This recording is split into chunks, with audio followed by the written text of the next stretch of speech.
Good morning students, welcome to my YouTube channel mathematics with Ravigar. So students, अपना topic integral चल रहा है और करंट में हम पढ़ रहे हैं इंटीग्रेशन बाय पार्ट्स। ठीक है। तो स्टूडेंट्स, आज का अपना क्वेश्चन है, आपको इंटीग्रेट करना है log x को। ठीक है। सो स्टूडेंट्स, आप सोच रहे होंगे इंटीग्रेशन बाय पार्ट्स में तो हम ऐसे पढ़ते थे कि दो फंक्शन दे दे हमें मल्टीप्लाई में, तब उसका इंटीग्रल कैसे करना है। यहाँ तो कोई दो फंक्शन नहीं दिख रहे, हमें एक ही फंक्शन दिया हुआ है log x, तो फिर इसका इंटीग्रल कैसे करेंगे। ये कैसे इंटीग्रेशन बाय पार्ट्स में जो हमने फॉर्मूलाज पढ़े थे उनसे होगा, समझ नहीं आ रहा। सो स्टूडेंट्स, मैं आपको एक नोट बता रही हूँ, पहले तो उसे याद रखना है, फिर हम समझेंगे कि इसका इंटीग्रल कैसे उस फॉर्मूले से होता है जो मैंने आपको प्रोडक्ट रूल बताया था इंटीग्रेशन का, उससे कैसे होता है। तो पहले आपको याद रखना है अपना एक नोट। देखो, पहले नोट याद रखो, लिख लो अपनी नोटबुक में। यदि आपको प्रतिलोम त्रिकोणमितीय फलन यानी कि इनवर्स ट्रिग्नोमेट्री फंक्शन, हिंदी में लिख लेते हैं, यदि प्रतिलोम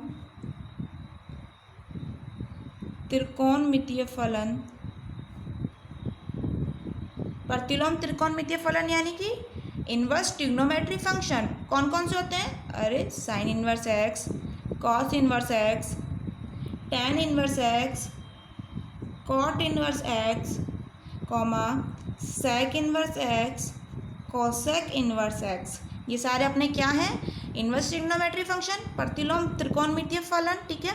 यदि आपको ये दे दे या फिर लघु गुणकीय फलन यानी कि लॉगरिथम तथा लघु गुणकीय फलन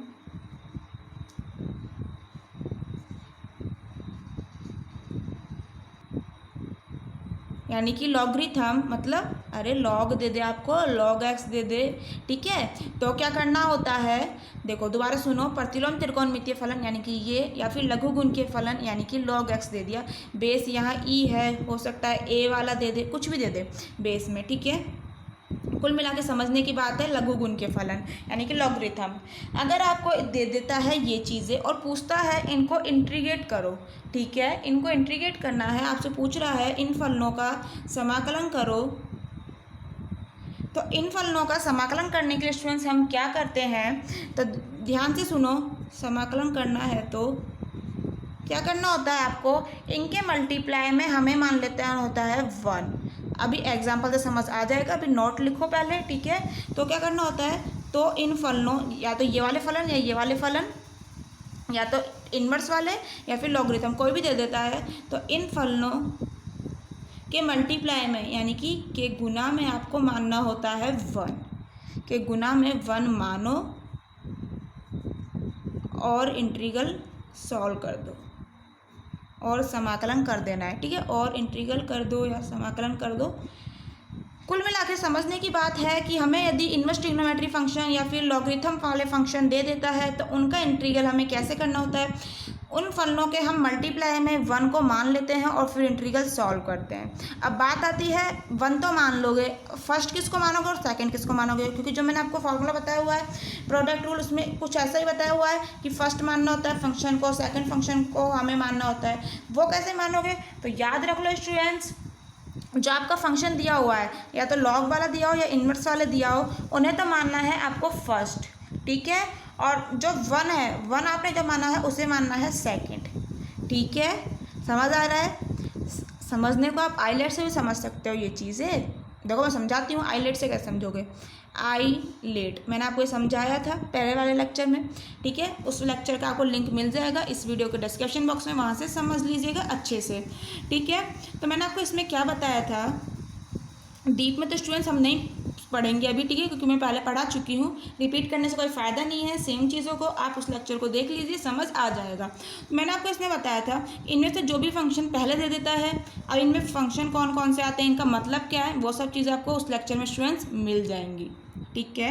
तो मैंने आपको कहा था जो पहले दे देता है उसे हम फर्स्ट मान लेते हैं। जैसे कि यहाँ पर आपको इस एग्जाम्पल को ले लेते हैं अपने log x को, तो log x के आप में मैं क्या कह रही हूँ, ऐसा फंक्शन दे देता है तो गुना में 1 मानना होता है। सो log x को आपको इंटीग्रल करना है, उसके गुना में आपको 1 मान लेना है और फिर इंटीग्रल करना है। तो मैंने आपको क्या बोला अभी कि जो फर्स्ट हम गुना में माने ना, इसको मान लेना है सेकेंड फंक्शन, और जो फंक्शन दिया हुआ था इसे मान लेना है आपको फर्स्ट फंक्शन। ठीक है। तो ये चीज़ मैं आपको समझा रही हूँ अब आईलेट से। देखो आईलेट में log x यानी कि लॉगरिथम ये रहा, और 1 को आप क्या लिख सकते हो, x की पावर 0 की वैल्यू 1 होती है ना, 1 को आप क्या लिख सकते हो, x की पावर 0, x की पावर 0 यानी कि x, अरे x का मतलब तो हो गया अलजेब्रा, तो क्या आप यहाँ से नहीं बता सकते, लॉगरिथम यानी कि इसे फर्स्ट मानना है, अलजेब्रा यानी कि इसे सेकंड मानना है, तो लॉगरिथम यानी कि इसे फर्स्ट मानना है, 1 यानी कि इसे सेकंड मानना है। यही तो मैंने अभी आपको समझाया कि जो आप 1 गुना में लेते हो उसे सेकंड मान लेना, और लॉग जो लेते हो या फिर इन्वर्स दे दे तो उसे फर्स्ट मान लेना। अगर इन्वर्स भी दे देता तो क्या फ़र्क पड़ता, इन्वर्स कहाँ है अपना, ये रहा, ठीक है। अब लॉग नहीं है, इन्वर्स, और फिर हम क्या ले रहे हैं, इनटू में 1, यही चीज़ मैंने अभी बताई आपको। तो ये भी तो पहले ही आ रहा है, अलजेब्रा बाद में आ रहा है। इस 1 को x की पावर 0 सोचते हुए अलजेब्रा तो भाई बाद में आ रहा है, इन्वर्स पहले आ रहा है, इसीलिए मैंने आपको ये चीज़ यहाँ बताई है। क्लियर, आइलेट से भी समझ आई। जो फंक्शन दिया हुआ है उसे फर्स्ट मान लेना है, जो हम 1 ले रहे हैं ना उसे सेकंड मानते हुए इसे कर देना है इंटीग्रेट। क्लियर। अब स्टूडेंट्स ये चीज़ आपको समझ आ चुकी है, नोटबुक में नोट कर लीजिए। अब करते हैं अपना इंटीग्रेशन, ठीक है। देखो log x दिया हुआ है ना, कैसे लिख लोगे इसको, 1 इंटू log x, ठीक है। log x को क्या मानना है, फर्स्ट फंक्शन, और फर्स्ट इसको क्या मानना है, जो आपका एक दिया हुआ है सेकंड फंक्शन।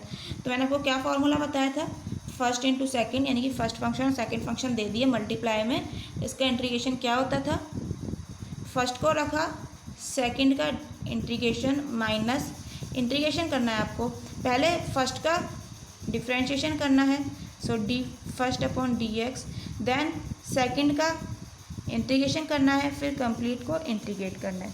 फर्स्ट फंक्शन भी पता है, सेकंड फंक्शन भी पता है, तो कर दीजिए, फॉर्मूला भी पता है।